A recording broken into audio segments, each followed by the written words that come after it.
నమస్కారం. మన భారతీయ సనాతన సంస్కృతి సంప్రదాయాలలో ఆచార వ్యవహారాలలో ముగ్గులకు విశేషమైన ప్రాధాన్యత ఉంది. ఏ ఇంట ముగ్గులు కనిపిస్తూ ఉంటాయో ఆ ఇంట్లోకి లక్ష్మీదేవి ఆనందంగా ప్రవేశిస్తుంది. అందువల్ల లక్ష్మీదేవి యొక్క అనుగ్రహాన్ని సులభంగా పొందటానికి, అష్టైశ్వర్యాలను సిద్ధింపజేసుకొని ఆనందకరమైన జీవితాన్ని గడపటానికి గృహంలో మహిళామణులందరూ కూడా ఇంటి ఆవరణలో లక్ష్మీదేవికి ప్రీతిపాత్రమైన విధంగా రకరకాల ముగ్గులను వేస్తూ ఉంటారు. అయితే ఒక్కొక్క ముగ్గును ఇంటి ఆవరణలో వేస్తే ఒక్కొక్క రకమైన ప్రయోజనం కలుగుతుందని సంప్రదాయంలో మనకు వర్ణించడం జరిగింది. ఇంటి ముందు ముత్యాల ముగ్గు వేసినట్లయితే లక్ష్మీదేవి యొక్క అనుగ్రహాన్ని చాలా సులభంగా పొందవచ్చు. అలాగే మీ ఇంటి ఆవరణలో పువ్వులు, ఆకులు ఉన్నటువంటి ముగ్గులు వేసినట్లయితే సరస్వతీదేవి యొక్క అనుగ్రహాన్ని చాలా సులభంగా పొందవచ్చు. మీ గృహంలో విద్యార్థులందరూ కూడా విద్యలలో విశేషంగా రాణించి పోటీ పరీక్షలలో అత్యున్నత స్థాయిలో రాణించాలంటే మీ ఇంటి ఆవరణలో పువ్వులు, ఆకులు ఉన్నటువంటి ముగ్గులు వేసినట్లయితే సరస్వతీదేవి యొక్క కరుణా కటాక్ష వీక్షణాలు చాలా సులభంగా లభిస్తాయి.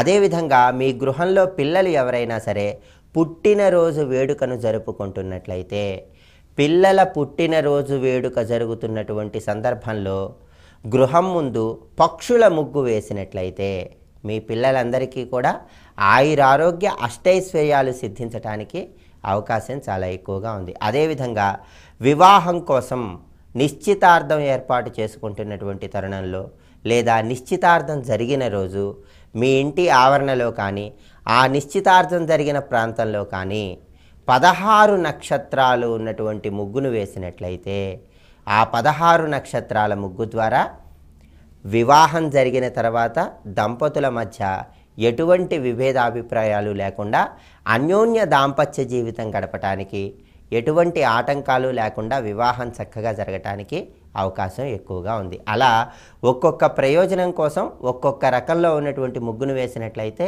చక్కటి సత్ఫలితాలను పొందవచ్చు.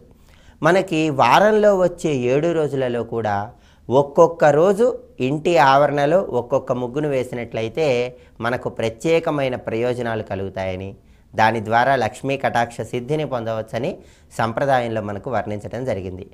ఎవరైనా సరే సోమవారం నాడు మీ ఇంటి ఆవరణలో కానీ, మీ ఇంటి పరిసర ప్రాంతాల్లో కానీ, లేదా పూజా మందిరంలో మీ ఇష్టదైవం ముందు కానీ బియ్యపు పిండితో కలువ పువ్వు ముగ్గును వేసి పరమాత్మను అర్చన చేసినట్లయితే స్వామి యొక్క అనుగ్రహాన్ని చాలా సులభంగా పొందవచ్చు. అందువల్ల ఎవరైనా సరే గృహంలో సోమవారం నాడు అర్చన చేస్తున్న తరుణంలో పూజా మందిరంలో పూజాపీఠానికి అంటే పరమాత్మకు ఎదురుగా ఒక కలువ పువ్వు ముగ్గును బియ్యపు పిండితో వేయండి. ఆ కలువ పువ్వు ముగ్గుకు సమీపంలోనే బియ్యపు పిండితో ప్రత్యేకంగా మంత్రశాస్త్రపరంగా శ్రీ మహావిష్ణువుకు సంబంధించిన 2 నామాలను వ్రాయాలి. ఆ నామాలు, ఆ మంత్రాలు ఏంటో ఇప్పుడు మనం చూద్దాం. ఓం యుగాది కృతే నమః, ఇది ఒక మంత్రం. ఇంకొక మంత్రం ఓం అనేకమూర్తయే నమః. సోమవారం నాడు గృహంలో పూజా మందిరంలో అర్చన చేస్తున్నప్పుడు కలువ పువ్వు ముగ్గు గీసిన తర్వాత పూజా మందిరంలో బియ్యపు పిండితో ఈ 2 మంత్రాలను వ్రాసి ఆ మంత్రాలను 21 సార్లు జపించుకొని ఇష్టదైవాన్ని అర్చన చేసినట్లయితే పరమాత్మ యొక్క అనుగ్రహాన్ని, లక్ష్మీదేవి యొక్క అనుగ్రహాన్ని చాలా సులభంగా పొందవచ్చు.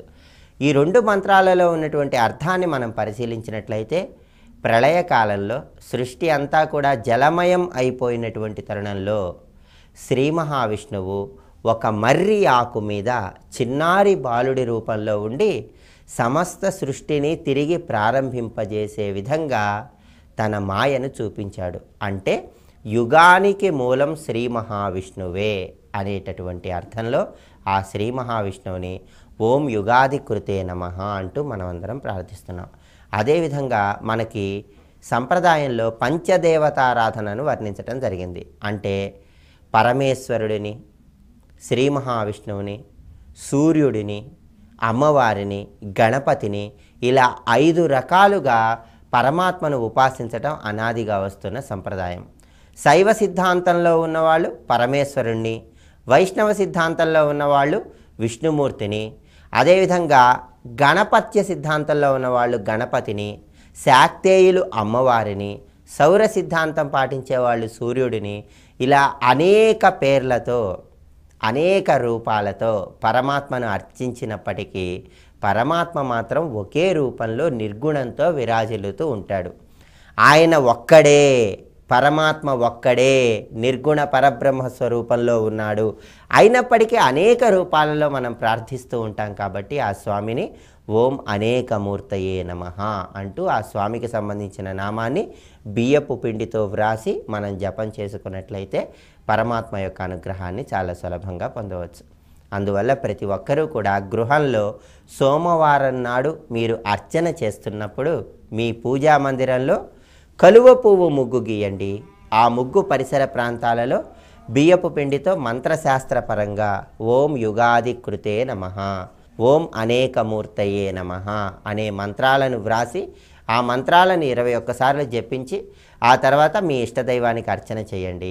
లక్ష్మీదేవి యొక్క అనుగ్రహాన్ని, శ్రీ మహావిష్ణువు యొక్క అనుగ్రహాన్ని సులభంగా పొంది అష్టైశ్వర్యాలను సిద్ధింపజేసుకొని ఆనందకరమైన జీవితాన్ని గడపండి. సర్వే జనాః సుఖినో భవంతు.